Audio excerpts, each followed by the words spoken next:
Hey Kirsten, this is my week 10 consultation. I'm just going to walk you through what we were talking about a little bit last week.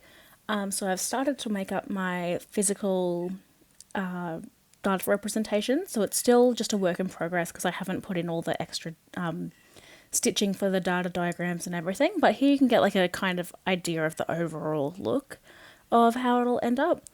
As I know we discussed last week, it's using Australian food waste data, and it's that series of tree diagrams. And then those forms have been adapted to make a patchwork that is on the Woolies green bag that I've used here as the base, as you can see.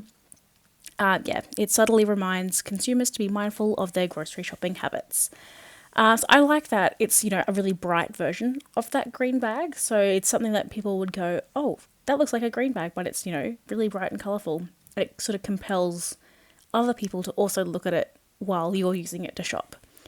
The other thing we talked about was obviously, making it less craft project. So I think to counteract that, once I put the stitching in, I'll actually, embroider in some icons as well for the different groups, the sectors where it's actually losing the most. So obviously households are the biggest. So lots of little pictures of houses and things like that.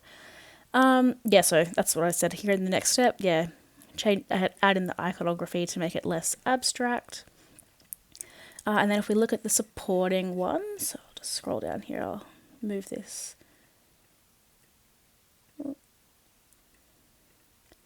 Just so I can read it. I'll zoom in here first for you. So let me just click across to page 2.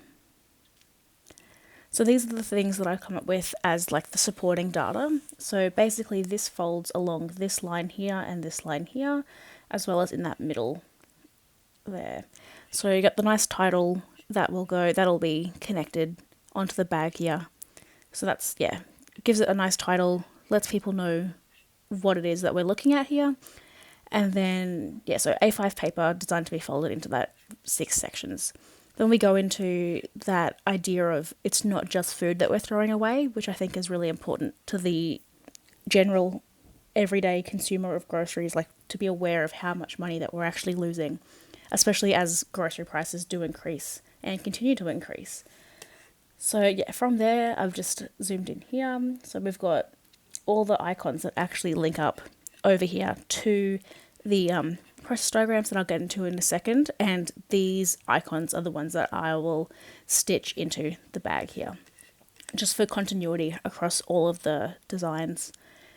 So basically it's showing just how many tons in each sector we're losing. Obviously, household is well above the rest. And then we come across to here, and we have, this will be on the back, so the other side of this piece of paper here.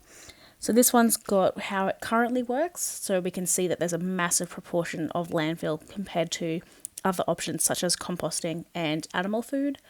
So the colours represent back over to here to the colours of the process in the sectors. So we have produce production, manufacturing and packing, distribution, retail and consumer. And within that I've got little tags, like obviously for farm, I've said crops and animal products, just to give the user a little bit more of an idea of what's involved in each step rather than just hearing distribution. So that obviously links in. We can see that the farm mostly produces animal feed with a little bit of landfill. For retail, manufacturing and warehouse, as well as consumer, there is a lot of waste with a minimal amount of compost. So we come down to here with an improved food waste chain. So we've still got the farm, but we're seeing an introduction of more smaller, locally based retail options. So rather than large chains like Coles and Woolies, we have other options like small fruit shops and actually going to farmers markets, which can be run by the farmers themselves. So there we see that we're actually having less effort in these little steps here, which means that there's less landfill, less opportunity for the food to spoil between the farm all the way by the time it gets to your house. So then down here we've got still showing that they produce a lot of animal feed, but here we can actually see that landfill along these steps is reduced due to the fact that we're not utilising the factory in the warehouse as much, and that local fruit shops and farmers actually are able to compost a bit more. And hopefully it'll be interesting to see if large retail chains would also incorporate some form of composting or sending their food waste off to a venue to be composted, as well as implementing it more in terms of local housing, hospitality, and institutions as well. There will always be some food waste due to, things being inedible, such as crab shells and things like that. So that's unavoidable. But if we make it more compost, that's obviously going to be better for the environment. So this diagram here just illustrates the way that hopefully we should all actually be working with food to ensure that we're not ending up with this massive ton of landfill. So that's basically how it works. Let me just go back up here so I can see what it is. Yeah, a series of process diagrams, but I've also added in that bar chart just to really visually hone in on what's happening. I do love how data dense the diagrams are. There's a lot going on here, and I think that means that it may be confusing to some users at first, but I've tried to really be clear with color coding and positioning to show how we can actually improve and encourage them to want to improve. The other issue is clarity, which is why I've, again, done color coding and all that sort of stuff, trying to have that cohesion between all of the different options. And then, again, as we discussed, it's making sure that this isn't something that's seen as a tag that people just throw away. We want them to hold on to it so that they can actually see this distribution chain and want to take that as inspiration for their own lives.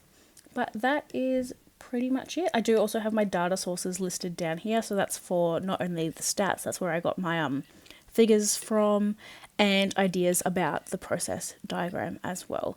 So that relates to the whole overall pamphlet as well as the physical representation.